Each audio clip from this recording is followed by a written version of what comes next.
Romans 8:16.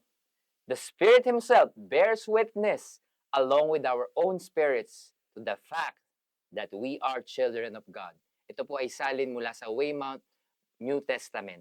Hallelujah. Salamat po sa Panginoon dahil pinire-remind niya tayo, pinapaalalahanan niya sa atin na tayo ay yung mga katotohanan na tayo ay tunay na anak ng Diyos. At pag sinabing tunay na anak ng Diyos, alam natin yung mga rights natin, alam natin yung mga privileges natin, alam natin yung mga blessings po natin. Amen po. Sabi po rito na kapag tayo ay may mga suliranin, manampalataya sa ating Panginoon, and even the walls of Jericho in our life, mananampalataya lamang po tayo. Sabi sa Hebrews 11:30, by faith, the walls of Jericho fell after the army had marched around them for 7 days.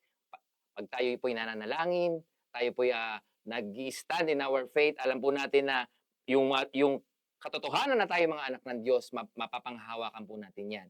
At dahil po sa mga suliranin sa mundo, alam po natin na kaya po nating ngumiti pa rin. Even si Job nasabi ito sinabi niya sa Job 9:27 dahil alam niya na siya ay anak ng Diyos. Sinabi niya sa 9:27 ng Job, if I said I will forget my complaint, change my expression and smile. Sabi nga po, kahit tayo po ay merong pagngiti sa ating mga labi, kahit may sa harap ng mga problema, tinuturuan ng ating katawan na yung ating isip ay nagkakaroon ng parang hijacking po, no? Napupwersa po yung ating isipan na bumalik sa realidad, sa fact na tayo po ay anak ng Diyos.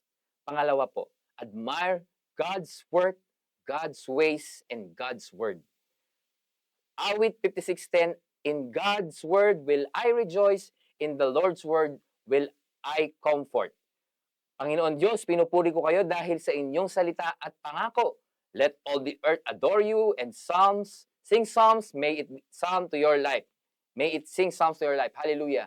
Alam po natin na itong pong mga pagpupuri natin, pag-aawitan natin, nare-remind po tayo, amen, sa araw-araw po tayo po sumasamba sa Panginoon, naaalala natin na, ay, oo nga pala, anak nga pala ako ng Diyos. At babalik po tayo sa mga katotohanan na we will do things according to His will. Amen? Tandaan po natin na sinabi ng salita ng Diyos na ikaw ay anak ng Panginoon. The Spirit Himself, ang mismong banal na Spirito ang nagpapatunay nito. The same Holy Spirit that raised Jesus from the dead is also the same Spirit that is in you. Hindi nga po ito sinasabi na, ay, baby spirit lang yan or minor Holy Spirit lang yun nasa iyo. Hindi po. Yung totoong makapangyarihan banal na Spirito ang sumasa ating bawat isa po. Kaya we will have the confidence. Hindi po tayo ampun lamang. Amen? Tayo po talagang inari ng Diyos, tinubos niya para maging tunay na anak niya.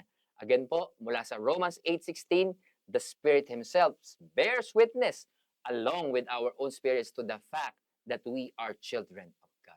Purihin natin ang Panginoon, tayo po'y manalangin. Aming Ama na sa langit, salamat Panginoon dahil muli mo kaming pinapaalalahanan to the privileges that we can come to you in your throne of grace and ask for all the favors and all the blessings in heaven na nakalaan para sa iyong mga anak. Salamat, Panginoon, for reminding us once again na kami, O Diyos, ay tunay na tinubos mo, inari mong iyo at tunay na hindi kami mawawala mula po sa iyong kamay. Pinapupurihan ka namin, dinadakil at itinataas sa iyo lamang, Panginoon, ang lahat ng papuri sa araw na to. In the mighty name of Jesus. Amen. God bless po. Ikaw lamang aking kanlungan sa piling